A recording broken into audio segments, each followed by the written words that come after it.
Welcome to Aspen Leading Edge. I'm Patty Roberts from St. Mary's University School of Law, and today's guest is Ian Nelson.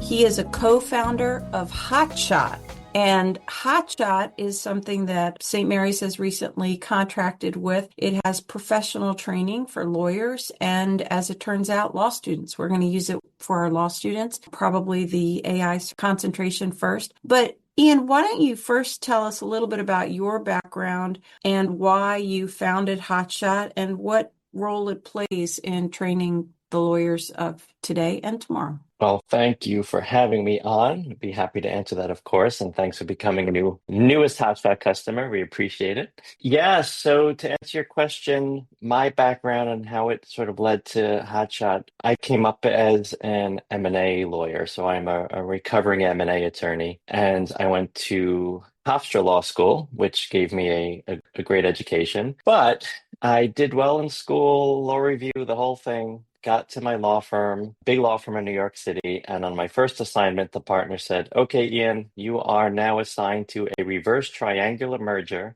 I need you to review the diligence and tell me what looks weird." And A I just reverse triangular merger. What the heck is that? exactly.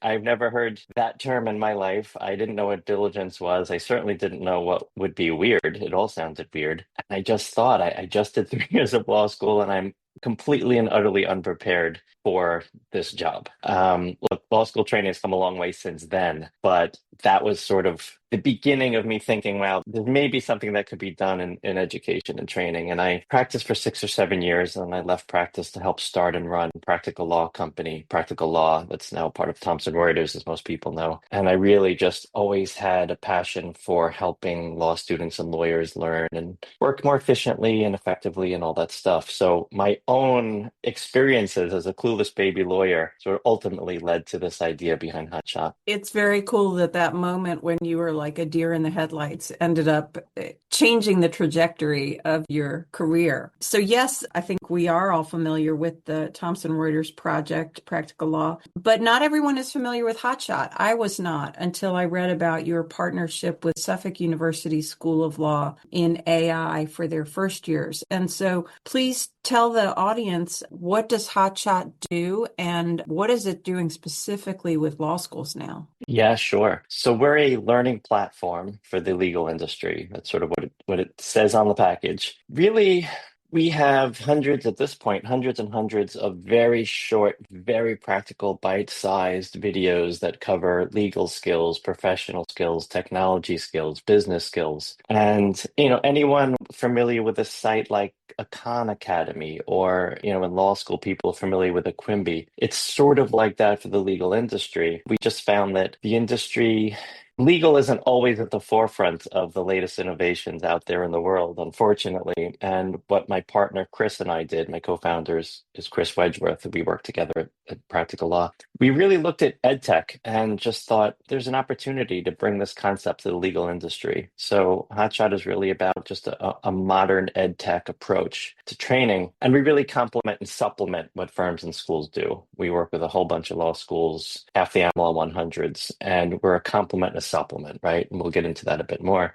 In terms of what we do with schools, a whole bunch of things really. Since we have such broad coverage, we work with schools in a variety of ways. A lot of classes that want to bring much more practical experiential training into the classes, whether it's a transactional program, deposition skills, mini MBAs, as you noted with Suffolk, Gen AI training. So our content is increasingly used.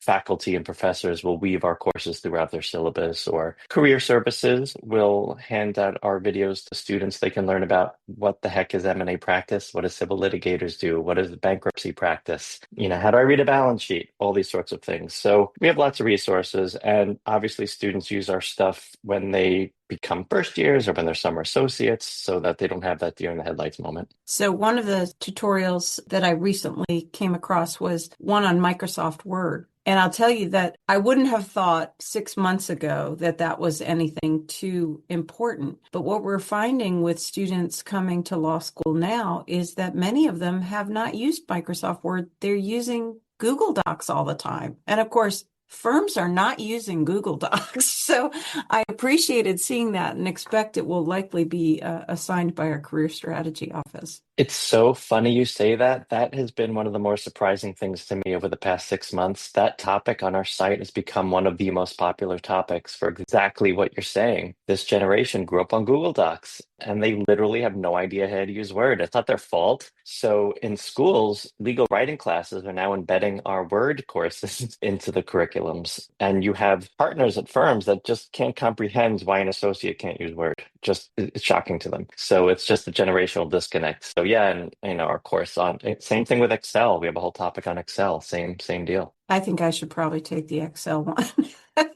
But yes, the Word really surprised me. We were having some real difficulties with formatting issues with resumes, and our career strategy office was like, what is going on? What is the problem? And that's what it was. They don't know how to format it the way that you need to in Word. So very interesting, and we'll get lots of use, I'm sure, moving forward. So we've talked a little bit about legal education, and I do want to come back to that, but what are you seeing as the trends in this space, ed tech and training in the profession? Yeah, look, obviously I'm a little biased, but I say this putting all that aside. I've been doing this a long time. I've never seen training have a moment like it's having now. Never. The interest and the importance is being recognized at the highest levels of firms and schools. And I think that's because what's happening with Gen AI. Gen AI is truly now doing the lower level repetitive tasks that juniors used to do and law students used to do. And it's just a matter of time until that's across all firms, right? Not every firm is there yet, or every school is there yet, but it's coming. So what's happening is it's really causing an evolution of the role of the associate. Everyone needs to be upskilled, higher level skills, the critical thinking, the judgment are more important than ever before. So clients are saying, look, we're not going to pay for this associates to get the reps on our dime when tech can do it so much faster. We want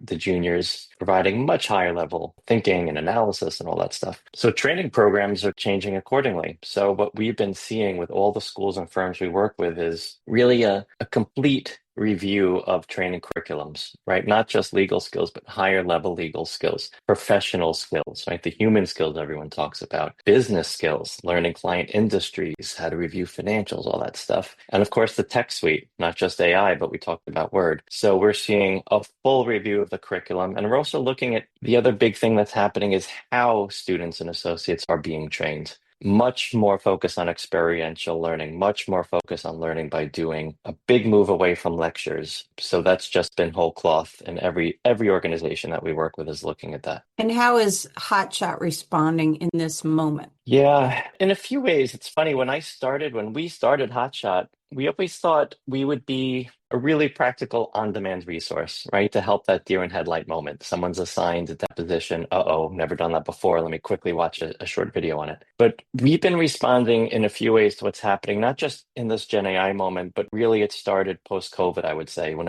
everything went hybrid and training became one of the few places to get people together and actually learn together. So the way that we've been responding is, of course, we still stick true to our on-demand, but we've leaned much more into providing experiential learning materials as well, so that professors and partners and L&D leaders can have materials at the ready to run just great hands-on trainings. We're also creating lots of interactive materials so students and associates can learn on their own, like AI-powered stuff is coming quite soon. But our whole thing at Hotshot is like a firm's lawyers should be training their own lawyers, and same with the school. We're never here to replace. But what's becoming more important in this moment is the firm's own unique way of doing things. So we're just enabling firms to do that very, very, very efficiently instead of wasting time lecturing on basic concepts you can get from a Hotshot video or from anything else. So we just put a lot of focus into that, especially with our AI stuff now, which is just so important for everybody. So one of the things that excited me about Hotshot is that I can, or my faculty can, work with your professionals and develop particular tracks.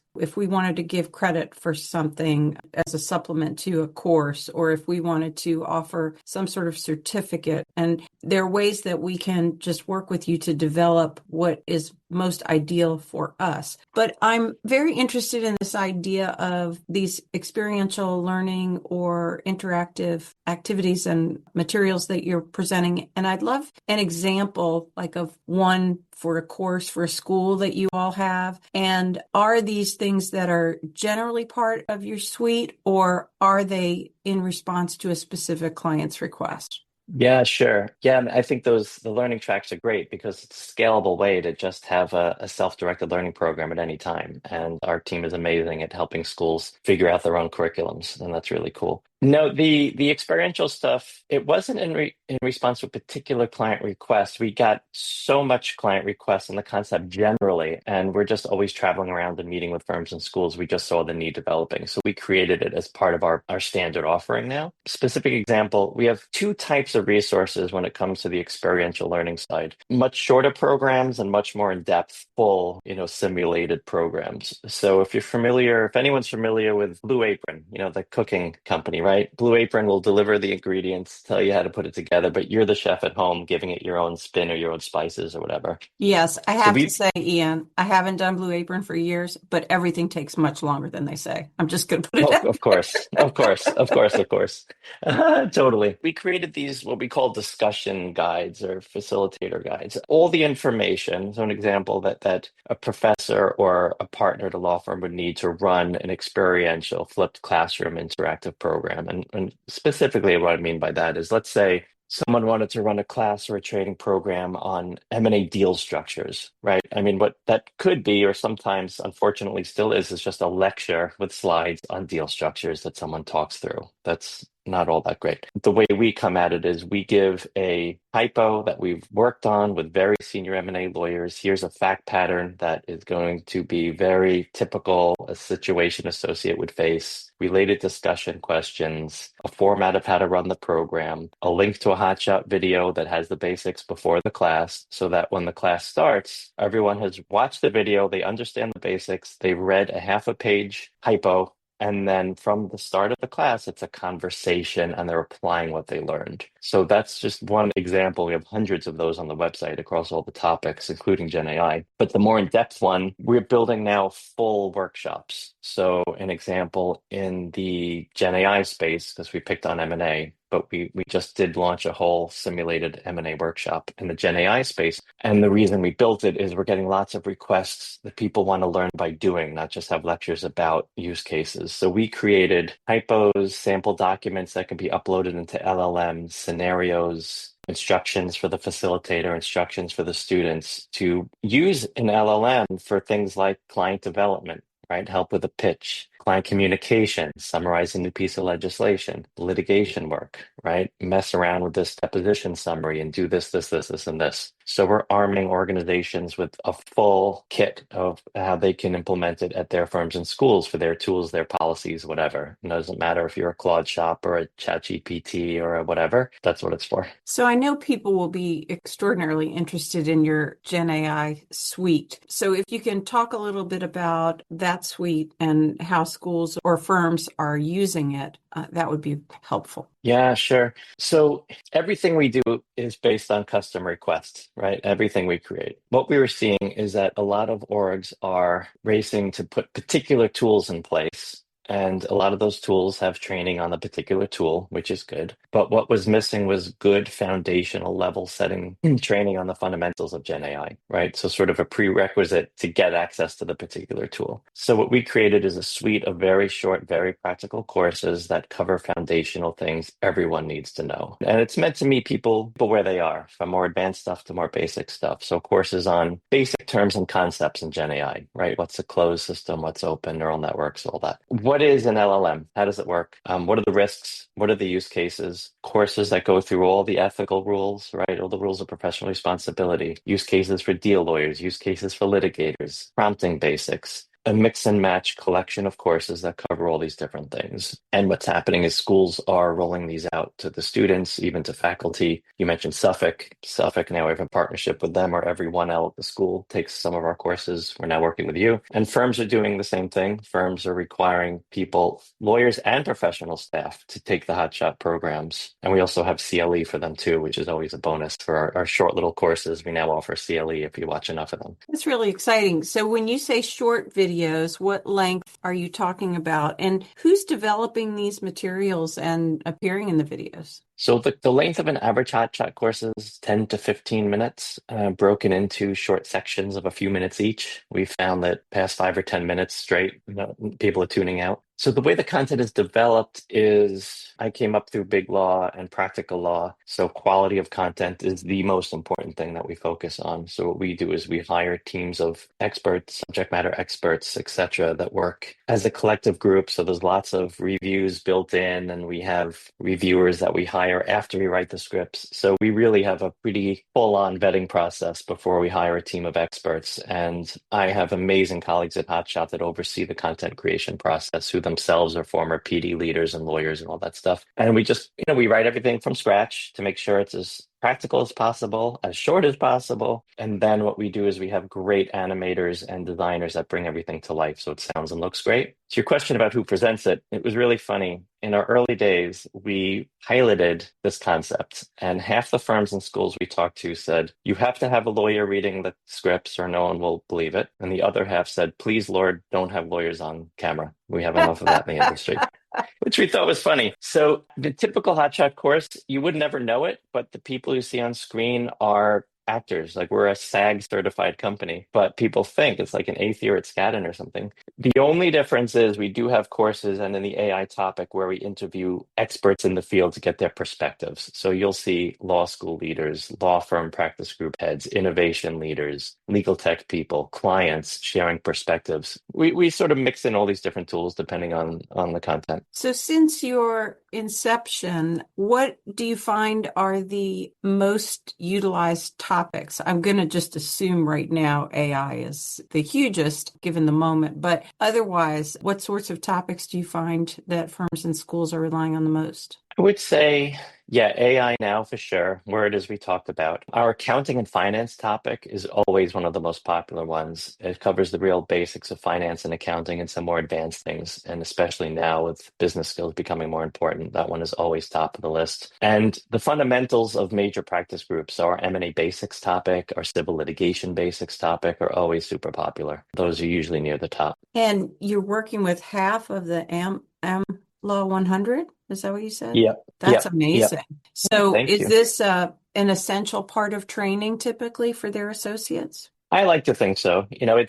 But what we always say to a firm, and a school is we are not a replacement for what you do. Your own training is so important. We're a supplement to it. But I think we've become essential because we're a foundation of how they do their training now. Giving people access to our videos lets the firms and schools bring their own flavor to it. They don't have to worry about lecturing on the basics, and the partners save so much time. They don't have to create all that material anymore. They can walk in and talk about the firm XYZ way or share their war stories, which is always the most popular thing. So, this move towards the flipped classroom experiential learning, I think has made the on-demand stuff even that much more important. And, that's the other trend we're seeing, the on-demand, interactive, experiential. It all works together. It all works together. It's not either or, and they all have a place. And we help our customers figure all that stuff out. That's terrific. So what's next for Hotshot? What do you see? You're adding experiential and interactive components, but are there topic areas you're still ready to tackle? What do you anticipate in the coming 12 months that will change for Hotshot? Yeah, thanks for asking.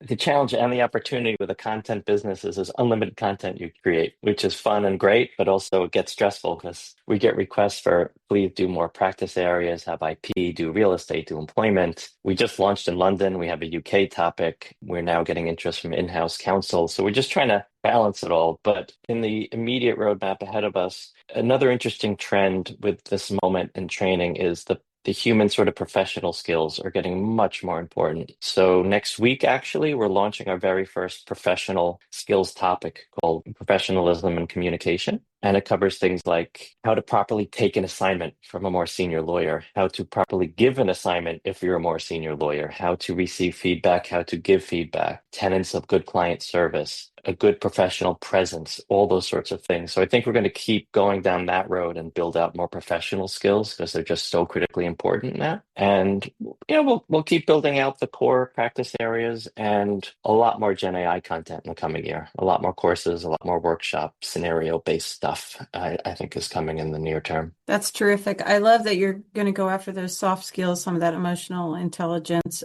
business building if you're working with the client. And students will benefit from it tremendously. Lawyers will benefit from it. It also fits in well with the ABA's requirement that we have professional identity formation. And I can see where some of these topics might touch on that development for students. Well, that's very exciting. Thank you. Yeah, we're excited. We're excited. We worked with an amazing panel of people who helped put it together and help scope it and shape it. And we've had a couple of the courses out live for a few weeks, and the feedback's been phenomenal. And firms are already including it in their onboarding programs. They're already talking with us about their summer associate programs. Law schools are reaching out about the professionalism topic. So we think there's a real need for it, and we're happy to be able to provide it. Absolutely. So you said that training is having its moment right now, and I'm going to say for the legal profession, I know across all professions, but we're talking about the legal profession. And you're hitting some areas that need development, both in the onboarding of attorneys, but also in the training of law students.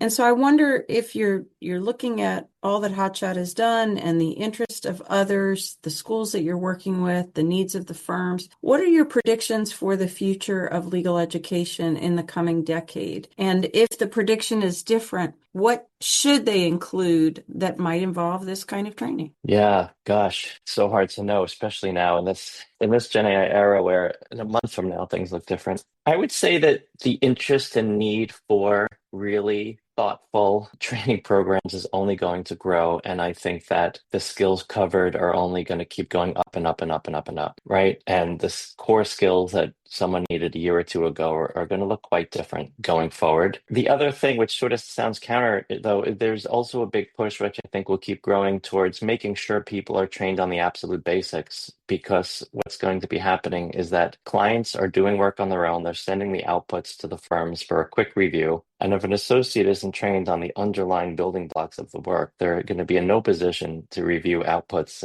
and advise on it. It's sort of like, it's becoming cliche now, but what I've been saying is you don't just stick someone in a car and give them Waze. They have to do driver's ed first to make sense of what Waze is telling them to do. So I think my prediction is we're going to see really thoughtful training programs covering the basics, but they're going to be right at the beginning. They'll be experiential. They'll be right at the start of people's career. And I think we'll see more and more use of technology in training. We're playing with that now at Hotshot. I don't think it's going to replace, but it's going to have an important role. So I'm sort of rambling at this point, but sort of upskilling, but also covering of the basics at the same time. I think that is just going to be growing in more and more importance. Well, I think that raises an excellent point that maybe we haven't all been thinking about, that those foundational pieces of knowledge aren't necessarily happening. And what I love about Hotshot is you're doing this in a professional manner with experts in the field, and you're so careful about the content because our students are going to find videos on whatever the thing is, and they're going to find them on YouTube and TikTok and all of that. And so we want to make sure that they have access to accurate professional content by experts instead of just whomever they happen to find, some lawyer saying, this is how you take a deposition, maybe you never took a deposition. So exactly. Yeah. Thank you so much for sharing a little bit about Hotshot with us, Ian Nelson, the co-founder. And if you want to check out their website, it's hotshotlegal.com. And I look forward to seeing what you develop, especially now that St. Mary's has an access to the incredible materials that you're coming up with. If you've enjoyed this conversation with Ian Nelson about Hotshot and you'd like to hear from additional thought leaders in legal education and the profession, please find additional episodes of Aspen Leading Edge on your favorite podcast channels or the Aspen Leading Edge website. Thank you. Thank you.